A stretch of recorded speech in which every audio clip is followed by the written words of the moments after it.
Shalom, devosi Keluaran 36 ayat 1-3 berbunyi demikian. Demikianlah harus bekerja Besaleel dan Aholiab dan setiap orang yang ahli, yang telah dikaruniai Tuhan keahlian dan pengertian, sehingga ia tahu melakukan segala macam pekerjaan untuk mendirikan tempat kudus, tepat menurut yang diperintahkan Tuhan. Lalu Musa memanggil Bezaleel dan Aholiab dan setiap orang yang ahli, yang dalam hatinya telah ditanam Tuhan keahlian, setiap orang yang tergerak hatinya untuk datang melakukan pekerjaan itu. Mereka menerima daripada Musa seluruh persembahan khusus yang telah dibawa oleh orang Israel untuk melaksanakan pekerjaan mendirikan tempat kudus. Tetapi orang Israel itu masih terus membawa pemberian sukarela kepada Musa tiap-tiap pagi. Demikian firman Tuhan.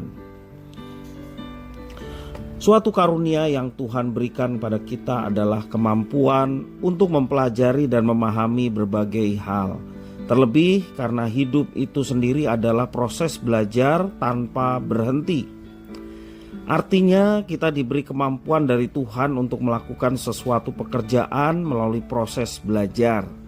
Pertanyaannya adalah, ketika kita memiliki sesuatu kemampuan, apakah kita mau menggunakan kemampuan tersebut demi orang banyak?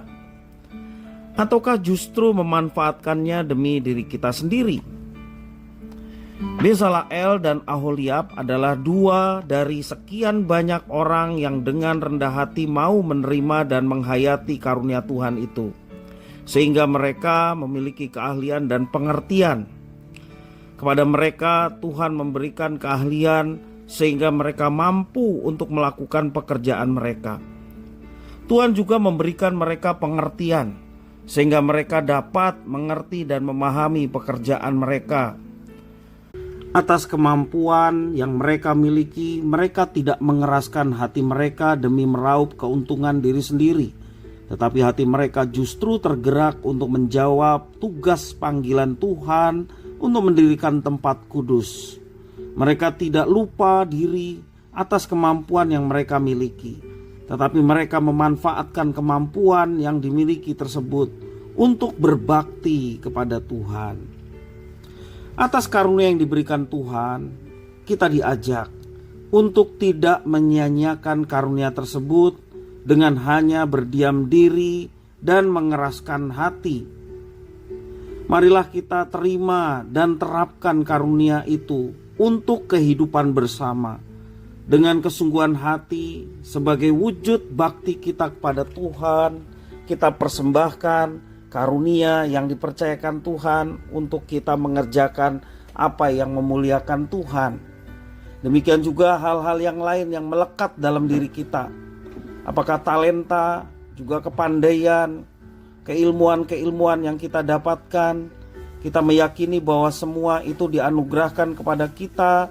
Dan kalau kita meyakini bahwa itu anugerah Tuhan yang melekat dalam diri kita, mari kita persembahkan semuanya itu untuk melayani Tuhan, untuk berbakti kepada Tuhan.